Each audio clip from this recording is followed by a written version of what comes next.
Tervetuloa Edinburghin Christian Heritage Centeriin eli kristillisen perinnön keskukseen.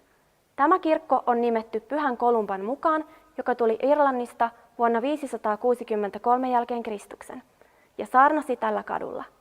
Myös Pyhä Cuthberg tuli Edinburghiin 7. vuosisadalla ja rakensi vaatimattoman kirkon heti linnan alapuolelle.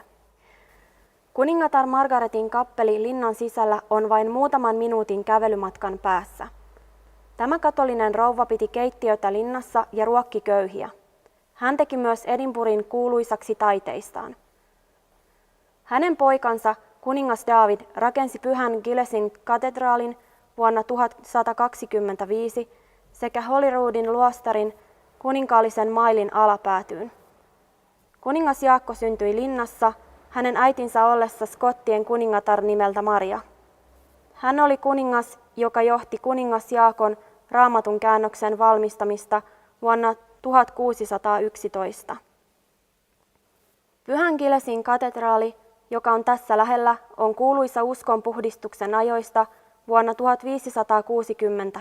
Sen johtajana toimi John Knox. Uskonpuhdistajat pyrkivät tuomaan kirkon ja kansan takaisin raamatulliseen uskoon, ja he painottivat, että taivaaseen voimme päästä ainoastaan uskon kautta Kristukseen, emmekä hyvien tekojen kautta. Heti tämän kirkon alapuolella Grassmarketissa 110 kristittyä teloitettiin uskonsa tähden. Heitä kutsuttiin nimellä Covenanters eli liiton tekijät.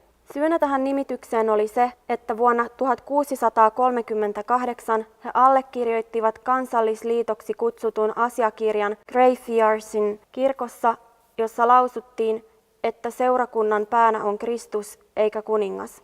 Tämä johti yli 18 000 liitontekijän kuolemaan monen perättäisen vallalla olevan kuninkaan pyrkiessä ottamaan kirkko hallintaansa. Rauha tuli viimein vuonna 1688 ja ihmisoikeusliike oli innoitettu nähdessään kristittyjen astuvan hallituksen tyranniaa vastaan. 18. vuosisadalla kuninkaallinen maili oli täynnä filosofiaa. Tätä kutsuttiin valistuksen ajaksi. Vaikutusvaltaisia miehiä tässä liikkeessä olivat filosofi David Hume, geologi James Hutton, kapitalisti Adam Smith ja Charles Darwinin isoisä Erasmus Darwin, joka myös opiskeli Edinburghissa. Paljon hyvää tapahtui taiteissa ja tieteissä, mutta filosofian mukana tuli kristinuskon halveksunta ja Edinburgh koki moraalittomuuden nousun. 2 englantilaista saarnaajaa, George Whitefield ja John Wesley, tulivat tänne ja saarnasivat kuninkaallisessa mailissa. Heillä oli hyvä vaikutus paikallisiin ihmisiin. 19. vuosisata näki 3 kristillistä herätystä, jotka muovasivat kulttuuriamme ja tekivät maailmaan vaikutuksen. Suuret joukot kääntyivät Kristukselle ja kirkolla oli voimakas sosiaalinen omatunto.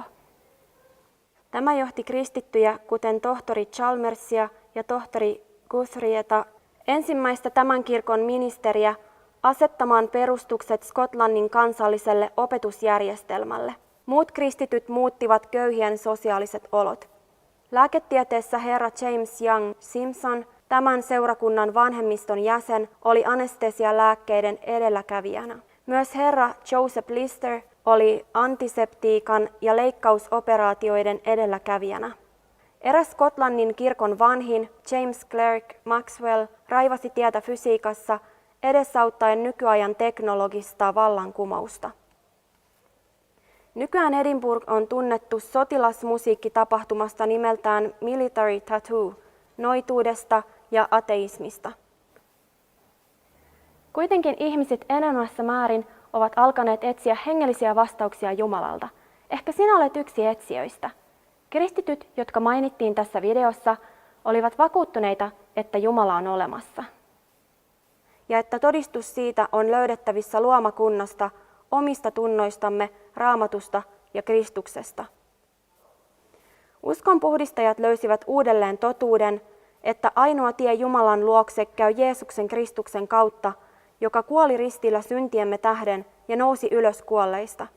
He ymmärsivät, että emme voi ansaita tietämme Jumalan luokse taivaaseen hyvien tekojemme kautta, vaan ainoastaan uskon kautta Jeesukseen Kristukseen, Herrana ja pelastajana. Onko sinulla tämä sama luottamus? The Celtic Tour eli kelttikierros pidetään tiettyinä viikonpäivinä. Tämä kävelykierros on oiva tapa selvittää tämän kuuluisan kadun hengellinen historia. Jos haluat tietää lisää, kysy apua keneltä tahansa henkilökunnastamme. Kiitos kun seurasit tätä videota. Jumalan siunausta!